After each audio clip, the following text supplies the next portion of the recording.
Needs just a few seconds. Everything is green. The meeting is yours, Mr. Chair. Let me know if you need anything. Okay, good evening, everyone. Welcome to the Dangerous Building hearing for February 25th, 2001. I'd like to call the meeting to order. If everybody could join me in the Pledge of Allegiance, that would be great.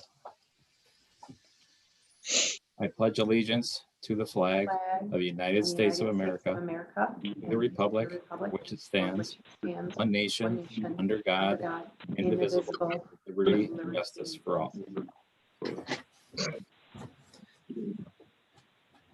Okay, thank you. And once again, welcome to tonight's Dangerous Building hearing, White Lake Township.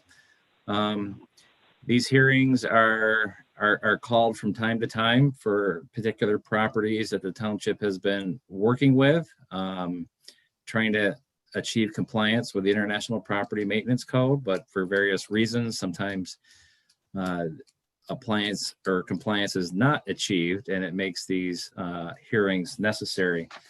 Briefly, I'll kind of run through the ordinance. White Lake Township has their code of ordinances, and in Article 5, that's where the dangerous building ordinance is located.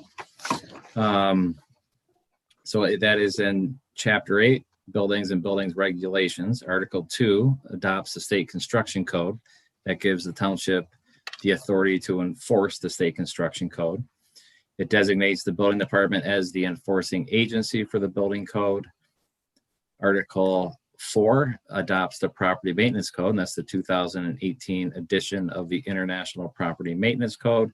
And that code is what all existing buildings in the township, whether they're commercial or residential, need to comply to. Those are the minimum standards. Article 5 is the article that addresses the dangerous buildings. In the code and in section 8-107, they have a definition for a dangerous building in the Township Code of Ordinances. And there's 10 criteria in there where the township can cite. And if it meets any one of those or a number of those, then it can be determined dangerous.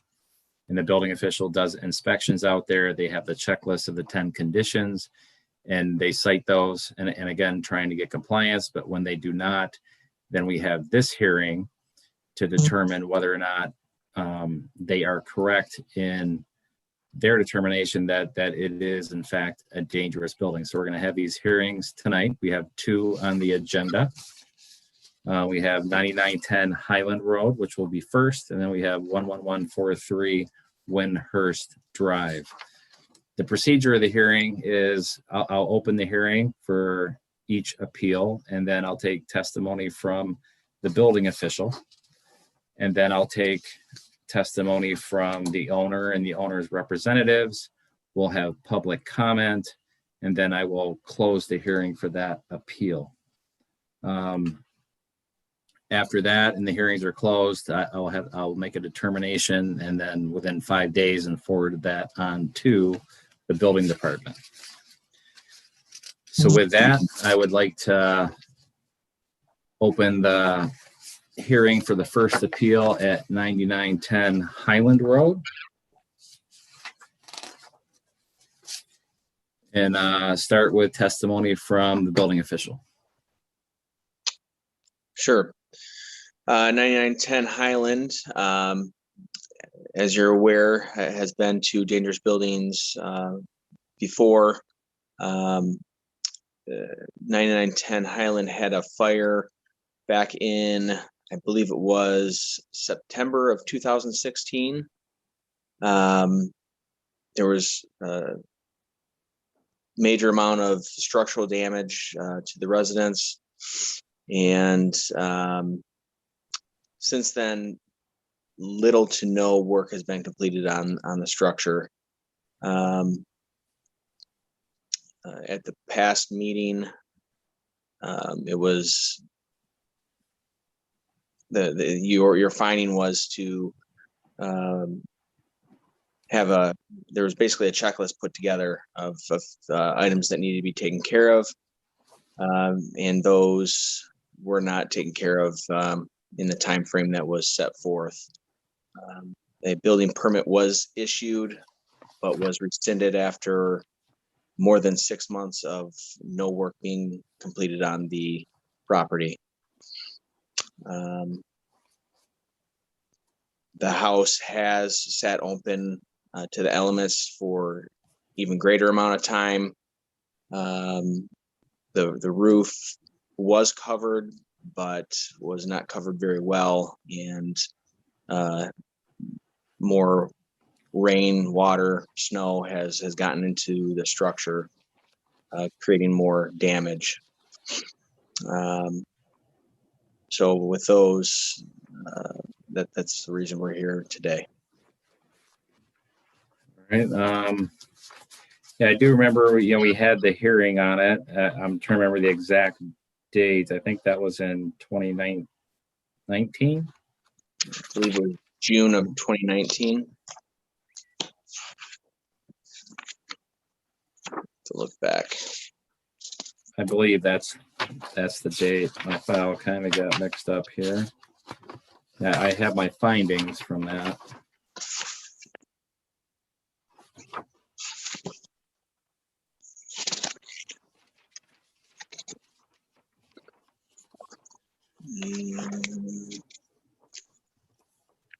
The meeting was held June 26, 2019. Thank you. Looks like the decision in order at that time.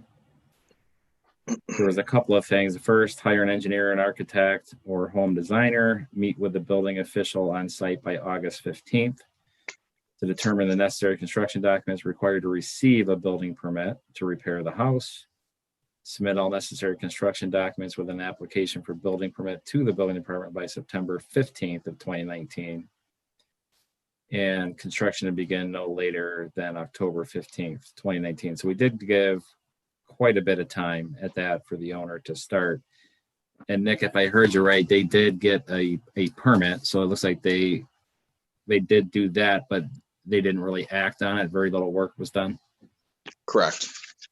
Okay. The only work that was actually done was the covering of the roof. There was no work done that I could tell on the interior. And the covering of the roof, was that just securing it with a tarp, or? Yeah, they built they built a structure up there to keep it pitched, and then put plywood and tarp over top. Okay. So that was that kind of a temporary repair? Correct. Okay. All right. Thanks, Mr. Spencer. With that, I would like to move on to the property owner or representative. I believe Stephen Hutch is on the line. Mr. Hutch, if you'd like to press *6, that will unmute your line. Go ahead and state your name and address again for the record, Mr. Hutch. Stephen Hutch, 9910 Highland Road, White Lake, 48386. Thank you, Mr. Hutch. Please proceed with your comments. Yes. Yeah, my intent with the building permit was to get started, and I was lacking funds. I thought I could work harder and make enough money to proceed. I couldn't do that at that point. So I've been paying for 2 properties at the same time, and I've been financially strained. And due to my accident, I've been limited to how much work I can do.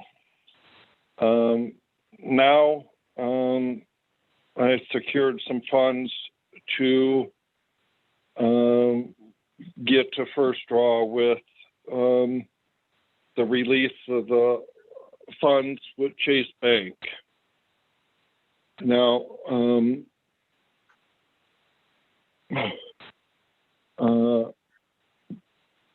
due to the medical issues and stuff in the past, it has limited my abilities.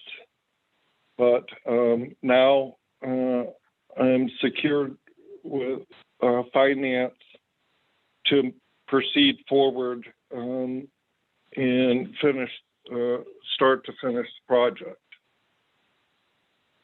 So the whole issue has been money, and not only with workability, the COVID has struck and cost me income because of that. And so at this point, you know, we want to proceed forward and get moving on the property and rebuilding the property. And I apologize for all the delays. Right. Well, you know, Mr. Hutch, I mean, that's, you don't have to apologize for the delays. I mean, things happen, but it's, you know, the fire had occurred almost 5 years ago. I guess I'm concerned that the house has been sitting exposed to the elements for that length of time. Well, the house has been, I made sure it's vented in the crawl space. Also in the upper living area is vented. There was not much water come into the property. Well, I and think the structure is basically the same. The only thing is the plywood on the floors, they've been soaked and dried out. So all that's going to be ripped out of there. All the floor joists don't have any damage to them.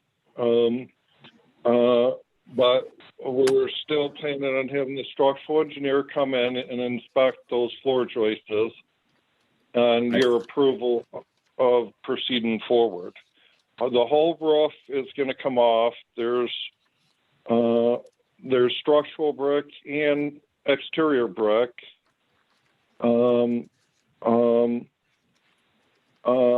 The interior walls are plaster, so it has sort of saved the structure on all the walls. So the only exposed wall is the front picture window by the front door. And so all that's been protected. well, I don't know. How was it protected?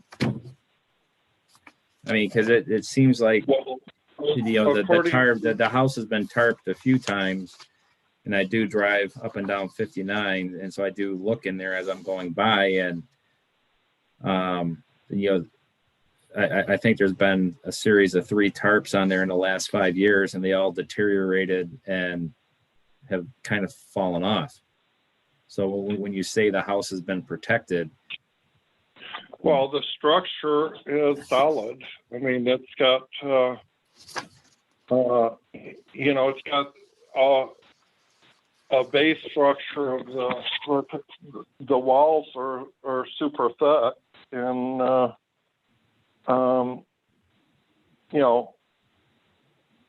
only issues would be the floor trusses. yeah, all the interior walls, the whole roof's coming off. We're going to have,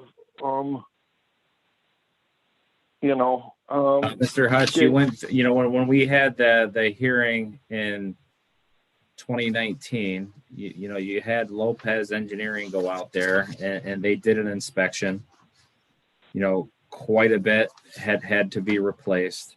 Their report is dated September 27th of 2019, over a year and a half ago, and it has sat even longer than that, exposed to the elements. And when a house doesn't have ventilation, I mean, accelerates Well, decay. like I said, the And crawl space is opened through the lower garage. The windows open, and in the laundry room. okay, yep, you had mentioned that. Now you said you secured financing from Chase Bank. Is that correct? Well, no, I got a private financing so I can get to first draw. The money with is in escrow at Chase Bank from the insurance claim. So the money that you have secured from the insurance company, how far is it to rebuild the whole structure? Yeah, it's 100 and Because a lot of I times when believe they do, if you got that, 130. why have you not hired a builder to then go in there and do the necessary work? I mean, you had a building permit that expired over a year ago. Well, the problem no one will do it is because the way the structure sits right now, and since the fire happened, the property's upside down in value. So I can't secure the property without having the property's worth less than, so The it's value may upside down. be, I mean, the value may be in the property and not the structure anymore. I mean, that structure has sat, one, it was fire damaged by fire, and two, it's sat open to the elements now for 5 years. Well, all the interior walls are protected by it's that they're protected for a period of time, but nothing when it's exposed to the elements like it has sat even longer now since the engineering report. I mean, that doesn't last forever. My concern is a lot of things could have changed. Okay. Well, we can get, I'm sorry, keep going. I'm sorry for interrupting. I'm concerned that after the last hearing 2 years ago now, that you pulled the permit, you had Lopez Engineering do their evaluation, you applied for the permit and then did absolutely nothing. Okay. And now here we are having another hearing because you didn't do anything. I'm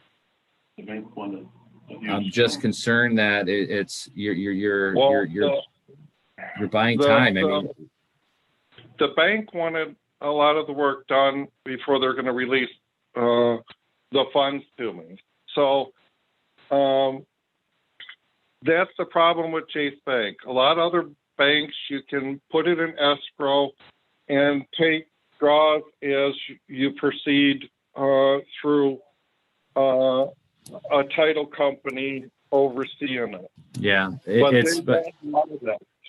so that's a big issue. Sure, but Mr. Hutch, just understand, and I got to base, Mr. Hutch, I have to base my decision in order on what has happened to date, not what potentially can happen in the future. And if the order is to demolish, you still have time to, there will end up being another hearing at the township board. Okay, the township board will have the final say to enforce the order. So if my order ends up being for you to demolish it because nothing has happened since the fire 5 years ago, if it is true that you have worked it out with Chase Bank and you have the money and they're going to release the funds and hold on, just let me finish, and you can hire a builder to go in there and do that. You can always present that to the township board at the next hearing, because this isn't if my decision is to demolish, that's not necessarily final. You can still plead your case to the township board, so that might buy you some time that you need. Okay, now if I send structural engineer back out there and he gives the okay to proceed, or will you give the okay to proceed?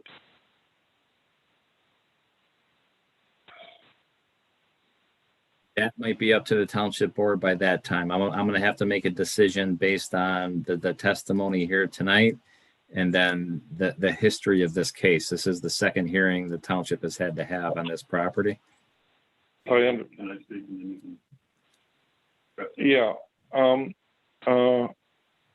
Yeah. Can my brother speak?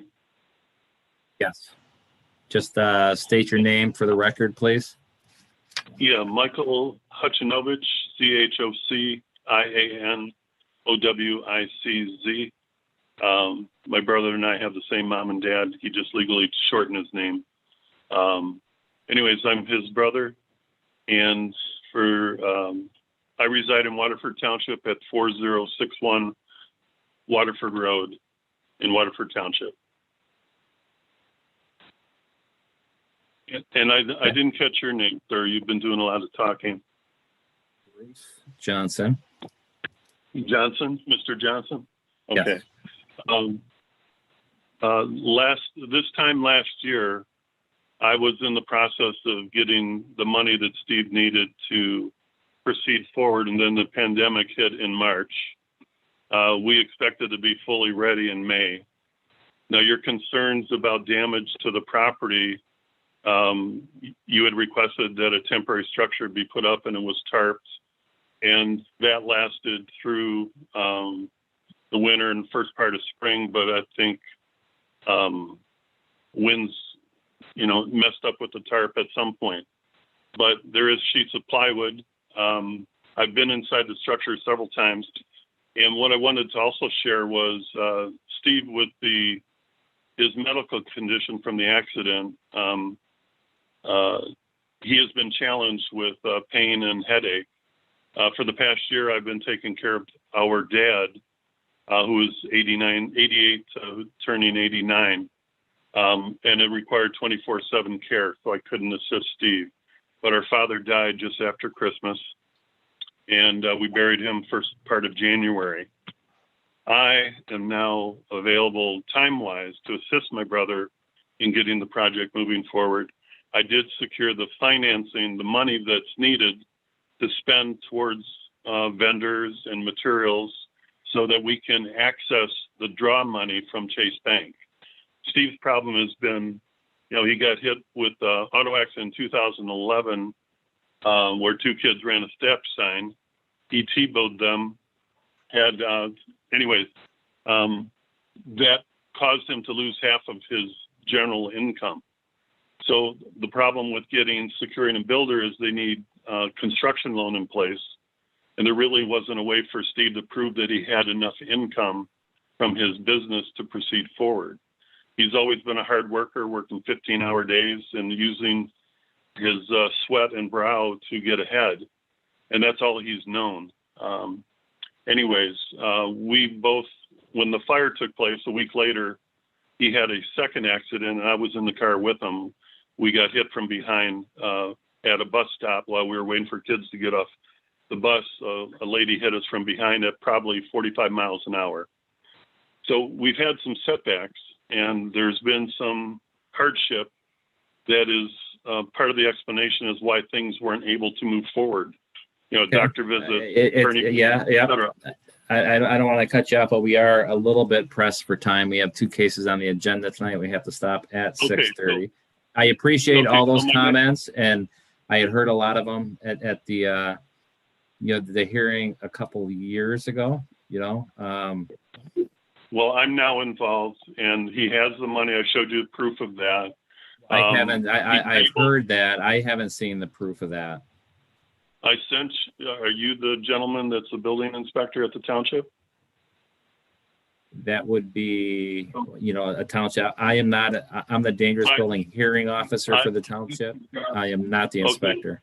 Bruce, The building inspector asked me to send. I said, "Can I send a letter, or is there going to be a meeting? Are we going to be able to participate?" He says, "If you give me an email, I will forward it to the people that have to make the decision." but it's kind of out of his hands. So I forwarded him an email, and there was an attachment showing proof of funds. I Okay, also talked to the trustee, Mr. Powell, who I've known from way back when I worked at Century 21 at the lakes in Union Lake. So I had a conversation with Mr. Powell, and I provided the letter to the building inspector. He was supposed to forward it to everybody. I don't know if he did that. Bruce? Go ahead, Nick. Yeah, so I was sent a screenshot of, I don't know what it was. It appeared to be a proof of funds, but it didn't have anything specific in it. It showed a bank account with, I think, $66,000 available in it. And that's what he's referring to. Okay, Nick, if you can forward that to me tomorrow. All right. I appreciate your comments in support of your brother. I'll take that into consideration and make it my opinion, but just understand that if the decision, if the order is to demolish based on the history, you still have time. I mean, this will there'll be a period of time for that, and you will be able to present another case at the township board. With that, how quick is the process, like from now till when the township would have a chance to hear us? It's from the date. Enough time. It'll be, you'll have plenty of notice. Okay, so we'll have enough time to get a structural engineer in there, because anything that was exposed to elements, which is basically the living room and the kitchen, most of that wood, as far as floor, that's all can be torn up and replaced with brand new. Sure. Yeah. And if Yeah. you're going to pursue that, I would start that and start getting ready for that, and for the next hearing in the process. With that, thanks again for the comments. And I would like to now open it up to public comment. Are there any members of the public that would like to comment on this appeal?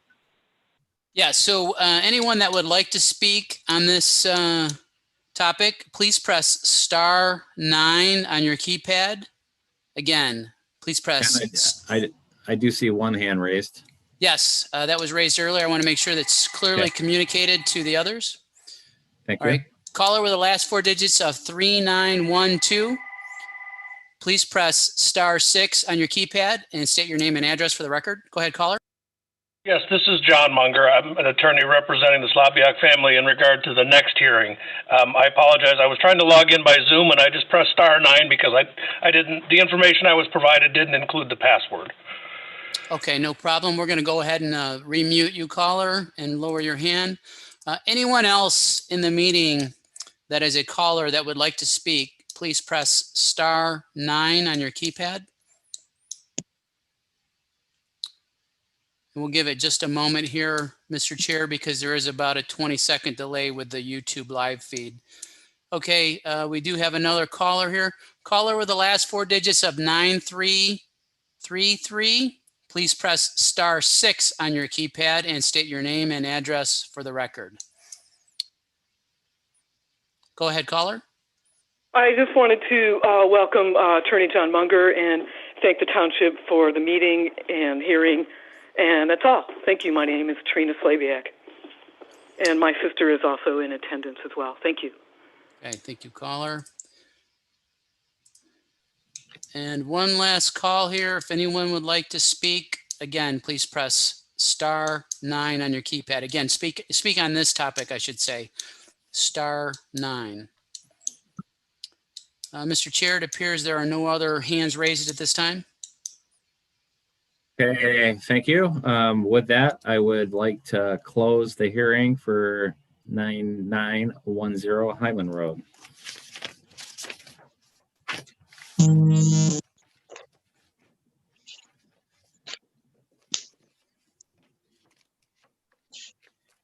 And I would like to open the public hearing for 11142 Windhurst Drive. And we will start with testimony from the building official. Sure.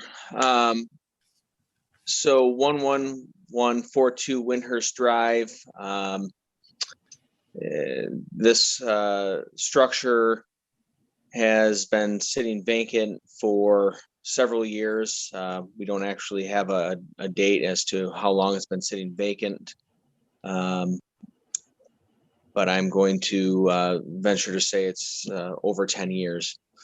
The structure does not appear to have any fuel service for any gas or any other type of fuel service for heating.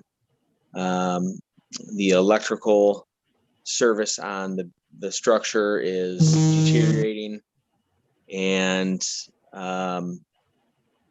it's actually, as you had mentioned to me earlier today, unsafe, and we have contacted DTE actually to go out to disconnect the service, which I believe will be done tomorrow.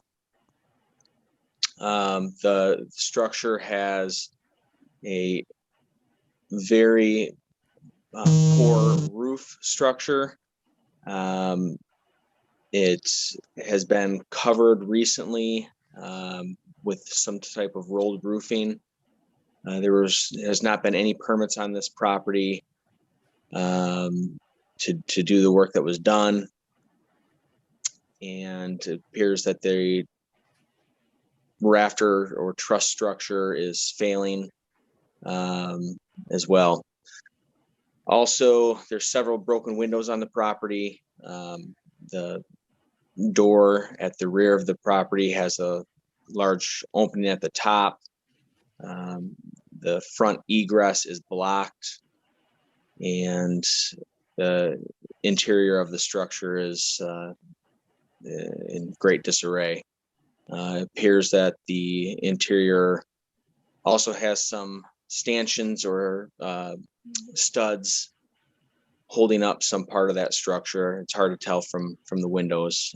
I have not been in the structure. We have had a few calls over the last year or so, more wondering what's going on with that property. Why is it sitting so long? There's nobody who lives there, and it looks like it's just falling apart. I believe Jason, our code enforcement officer, has been in the structure, and if it's okay, I'd like to have him give a little bit of information on that. Yeah. Before we do that, real quick, Mr. Spencer, I noticed that there may be multiple property owners in here. Yeah, reading through the file, I saw something about probate and things like that, but I just want to verify that we did do the title search and all of the interested parties have been notified at this hearing. Yes, Bruce, we did a complete title search. There was somebody in the title search that looked like he could have been a trustee. He contacted our office, said he was no longer a trustee, but did provide me with 3 different addresses for the mailings to be sent out. Okay, good. Thank you. Okay, Mr. Hudson. Good afternoon. I've been in this structure, and I believe it was 2016 or 2017 when one of the original complaints come in of a strong odor of fuel oil coming from the basement of the building. While inside, it appeared to be vacant, not occupied for a very long time. There was leaking fuel oil from a old fuel oil container. There was no access to the upstairs from the downstairs. And I have sent several letters out to the Slaviak family, either it be Walter or through the trust throughout the past 5 years. And we've had no movement on that house whatsoever. Neighbors throughout that entire community, it's a lake lot. So quite a few homeowners along that lakefront have made complaints regarding the condition of the home and its value towards the rest of the neighborhood. Okay, thank you. All right, with that, I would like to hear from the property owner or property owner's representative. I don't know if we have a specific number for that individual. We did have a previous person. It looks like caller with the last four digits of 3912. Please press *6 on your keypad. Go ahead, caller. State your name and address for the record. My name is John Munger. I'm an attorney representing Trina Slabiak and the Slabiak family.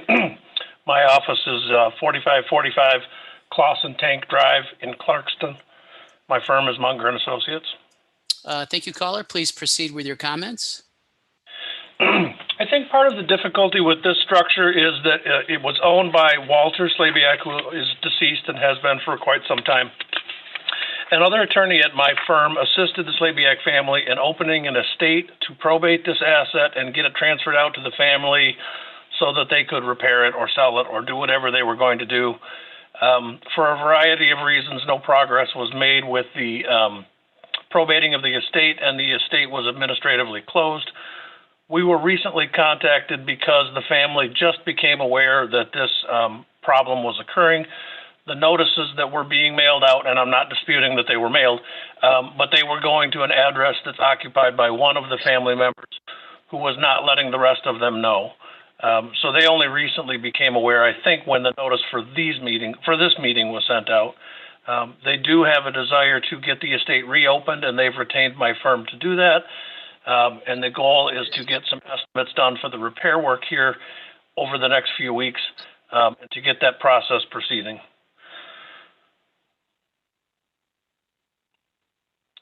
The problem was just that for years, nobody felt like they had any authority to do anything with it.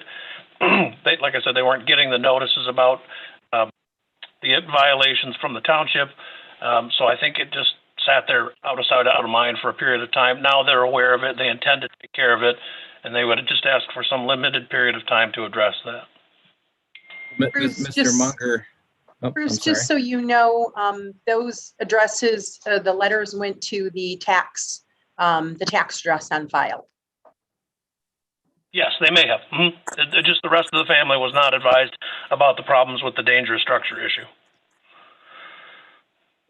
Mr. Munger, I mean, I'm thinking you're saying that, amongst the family that they were trying to resolve the matter, and it sounded like it was, who owns it and whether or not they're going to work. I'm just wondering, I mean, now it sounds like they might be getting motivated to get something done. But you commented that the probate thing was open and then it was closed, and then the property just kind of sat out of sight, out of mind. Correct.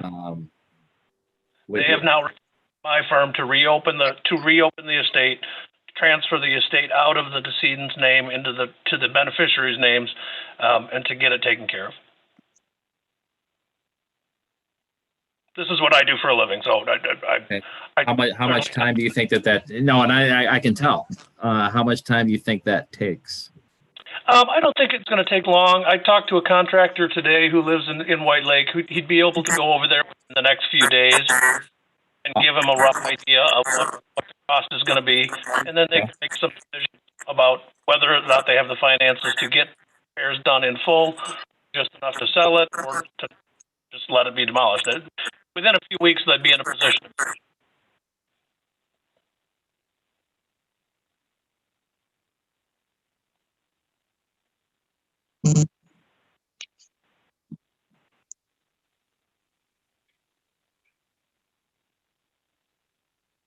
Sounded like you were saying they could get somebody over there in the next few days to start looking at the property and then to make a decision. Is it worth repairing or just demolish it? That's correct. I talked to a contractor today who lives in White Lake and would be available to go over there certainly within the next week. And within a couple of weeks, they could have all the information they would need about the cost of a full repair versus a partial repair versus just a demolition. So I would think we could have all of the information we need within 14 days, sit down and make a decision. It doesn't sound like letting it be demolished is the right way to go. So I think it's just a matter of looking at the cost and making a decision about the financing.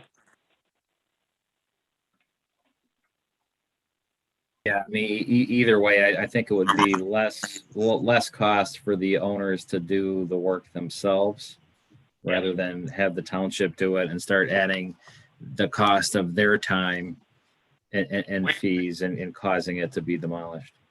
Yep, we agree.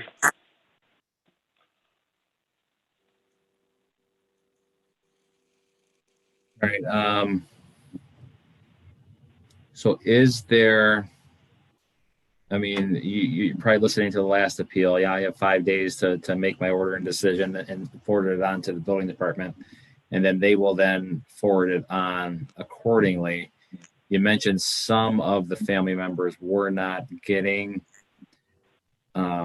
informed. So you may want to contact the building department and provide those names and addresses, just so it sounds like, the township is sending it out correctly to title search, but maybe not all family members are listed there. So I think that's correct. And yes, I think you've got at least some of the correct addresses now, but I'll verify those tomorrow and call the office with any that you're missing.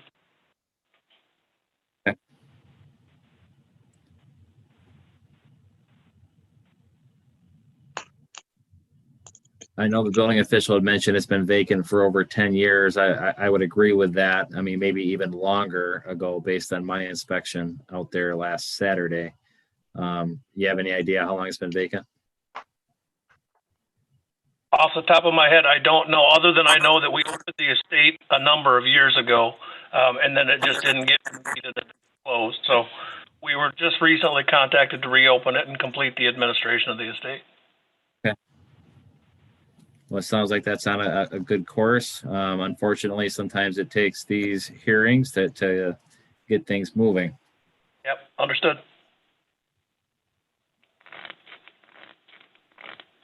All right, Mr. Munger, I appreciate your comments and being here tonight representing the owners. You're welcome. Glad to be here. With that, I'd like to open this up to public comment. Yep, and we just want to remind callers again that if you would like to make public comment on this topic, please press star 9 on your keypad. That will raise your hand, and then we will call on you when your hand is raised. I do see that we have a caller with their hand raised right now. A caller with the last 4 digits of 9333. Please press star 6 on your keypad to unmute and state your name and address for the record. Go ahead, caller. This is Trina Slabiak. My comment was that I could not hear a couple sentences of Attorney Munger. I will check back with him at our next meeting. It was just our audio dropped out. My address, which he will send to you, is 3440 25th Street, apartment 202, San Francisco, California, 94110, where I have resided since 1997. Okay, thank you, caller. I guess that's all I need to do. Thank you. You can unmute me. Thanks. Thank you. Okay. Anyone else that would like to speak on this topic, please press star 9 on your keypad. Seeing no other callers at this time, Mr. Chair. All right. Thank you. We did have a neighbor who had called in the beginning. There was no other hands raised. Yeah, let's give that a minute. I remember that. Thanks, Sherry. There we go. Caller with the last digits of 4358. Please press star 6 on your keypad to unmute. And state your name and address for the record, caller. Go ahead, caller.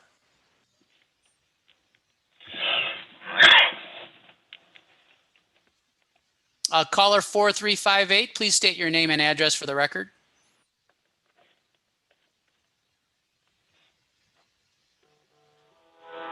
Corky Letterer, 11136 Windhurst Drive, Salt Lake, Michigan.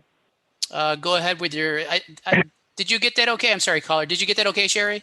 I did. Okay. Go ahead with your comments, caller. Yep, we're just speaking as like a representative from this side of the lake, we were excited to see movement on this property finally. And that's all I have to say.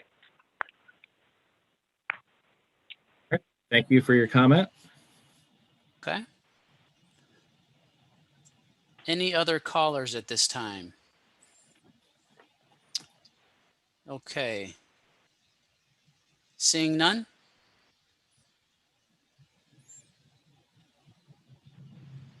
Yes, no other callers at this time, Mr. Chair? All right. I believe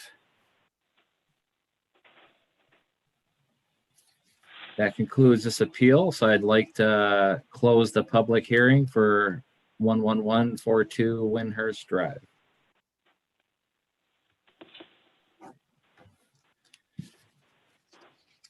And I believe that concludes all of the business on tonight's agenda. Sherry, let me know if I'm missing something, please. No, Bruce, we just had the 2 cases. Okay. With that, I would like to, the 2 cases are closed. I'd like to adjourn the meeting.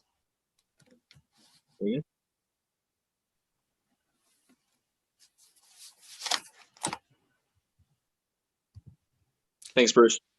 I'm sorry, Chair, is there I'm typically used to a roll call vote. Is it just mentioned then at this point? It's, I understand that, but in this board, it's not a board. It is just me. So we do not need to have a roll call vote to close the meeting. It's just my decision. I don't think we have any further business on the agenda tonight. So I would like to close tonight's meeting. Okay, thank you, Mr. Chair. I'm going to go ahead and end the stream on YouTube. That has ended, and I will end this meeting.